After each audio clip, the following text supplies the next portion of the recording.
কবি ৰাম গগৈ।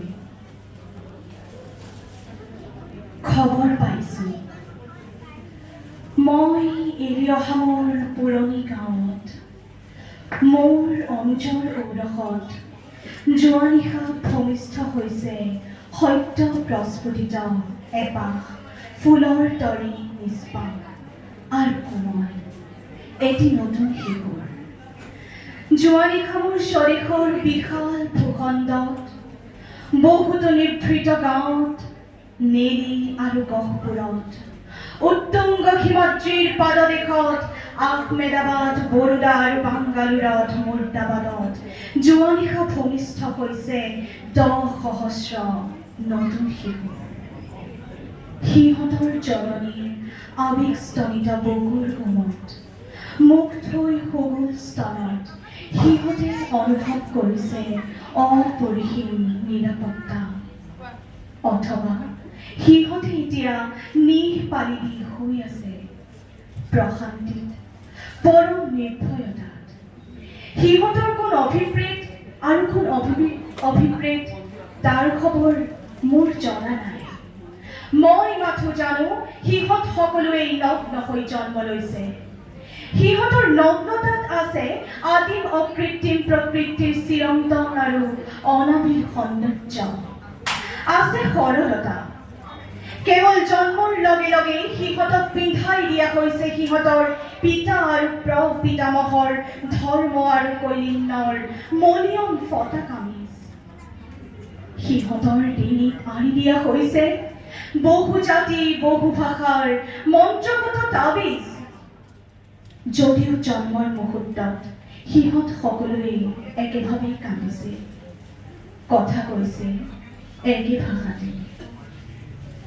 খবৰ পাইছোঁ যোৱা নিশা মোৰ স্বদেশৰ বিশাল ভূখণ্ডত ভূমিষ্ঠ হৈছে 10,000 মানৱ শিশু।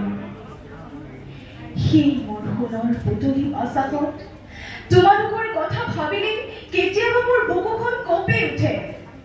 হৃদস্পন্দন স্তব্ধ হৈ যাব খোজে ভয় আৰু আশংকাত। কি দুঃসময়ত জন্ম ল'লা তোমালোকে নাজানিলা হাই।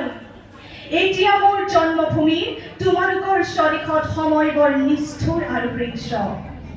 এতিয়া তোমালোকৰ জন্মভূমি, এতিয়া ৰাজপথত তোমালোকৰ ঘৰৰ পদূলিত শুৱনি কোঠাত সুযোগ সন্ধানী কুকুৰ নেচিয়া বাঘৰ দৰে জোপ লৈ আছে ভয়াল মৃত্যু।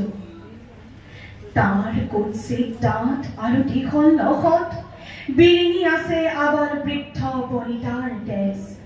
লোলুপ সন্ধানী দৃষ্টি নিত্য নতুন চিকাৰৰ সন্ধানত। বাচাহত বৰ দুঃসময়ত জন্ম ল'লা তোমালোকে ক'ত দেখিবলৈ পাবা উষাৰ শিঙুলি আভা? সূৰ্যাস্তৰ অল্পম সৌন্দৰ্য ক'ত দেখিবলৈ পাবা ৰাতিৰ তৰালি আকাশ? চকু মেলিলেই দেখিবা অসহায় মৃত্যুক সাবটি লোৱা নিৰীহ নিৰপৰাধ মানুহৰ চিতাৰ ধোঁৱাই আৱৰি আছে দিগন্ত। কাণ পাতিলেই শুনিবা বতাহত উৎকণ্ঠিত নিসম্বল মানুহৰ হাহাকাৰ, বুকু ভগা হুমুনিয়া আৰু কৰুণ ক্ৰান্তন। আৰু শুনিবলৈ পাবা গাৰ নোম শিয়ৰি উঠা অট্টহাস্য সেইবোৰ ৰঙীন দামী পোছাক পিন্ধা মানুহৰ, যি সাধাৰণ মানুহৰ মনত জ্বলাই দিছে হিংসাৰ জুই, বিয়পাই দিছে বিষ বাষ্প মোৰ স্বদেশত তোমালোকৰ জন্মভূমিৰ বায়ুমণ্ডলত। তাতে সিহঁতৰ আনন্দ, তাতে সিহঁতৰ লাভ। খবৰ পাইছোঁ মোৰ স্বদেশৰ বিশাল ভূখণ্ডত যোৱা নিশা ভূমিষ্ঠ হৈছে 10,000 মানৱ শিশু। সিহঁতৰ ভাবিকালৰ কথা ভাবিলেই মোৰ চিঞৰি চিঞৰি ক'বলৈ মন যায়, সেই মোৰ ৰক্তাক্ত স্বদেশ তোমাৰ মাটিত নিজৰ ভৰিৰ ওপৰত থিয় হ'বলৈ, মূৰ তুলি আকাশৰ ফালে চাবলৈ, সমবেত কণ্ঠত গান গাবলৈ, হৃদয় উজাৰি হৃদয় দিবলৈ তুমি মানুহক কেতিয়া শিকাবা মানুহ হ'বলৈ?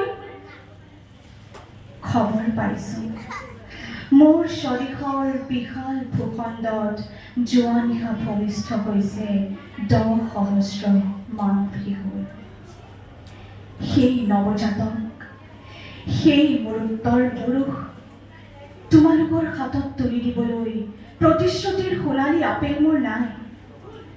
যদিও কবিতা লিখিছো তোমালোকৰ বাবে, যদিও তোমালোকৰ বাবে হাতত তুলি লৈছো প্ৰতিবাদীৰ পতাকা, মই জানো তোমালোকে এদিন ধাৰণ কৰিছা সেই অফুৰন্ত প্ৰাণশক্তি, যি শক্তি ধীৰে ধীৰে বৃদ্ধি পায়। সূৰ্য এটি অমিত বিক্ৰমে ধৰিত্ৰীৰ বুকু ভেদ কৰি মেলি দিয়ে তাৰ দুখনি কোমল সেউজীয়া হাত। সূৰ্যৰ ফালে, আকাশৰ ফালে তোমালোকে এদিন ইতিহাস লিখিব লাগিব, সঁচা মানুহৰ ইতিহাস। মই তোমালোকৰ বাবে ৰাখি গলো এটা কবিতা আৰু এডাল সোণালী কলম। ধন্যবাদ।